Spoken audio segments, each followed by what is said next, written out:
ചാർത്തും മുല്ലമുറ്റവും രാമനാമഗീതം കേൾക്കും സാന്ധ്യദീപവും തൊഴുകൈ കിണ്ടിയാലേ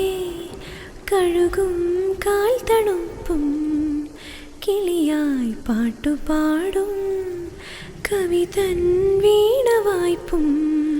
നൽകഥകളിൽ മയങ്ങി കവിതയിൽ ഉണർന്ന കനവുകൾ വിടർന്ന ചിറകുകളായി ഇത് നീ പറഞ്ഞതിൽ ഇന്നലെ ചെവിയോർത്തിരുന്നു ഞാൻ എന്നിലെ ഇനി ഞാൻ അറിഞ്ഞിതെൻ മാനസത്തിലും മൂകാരാധന ഒരു കാതിലോല ഞാൻ കണ്ടീല തിരുതാളി വച്ചതും കണ്ടീല കളവാണിയാം കിളിയെയോർത്തീല അകലേ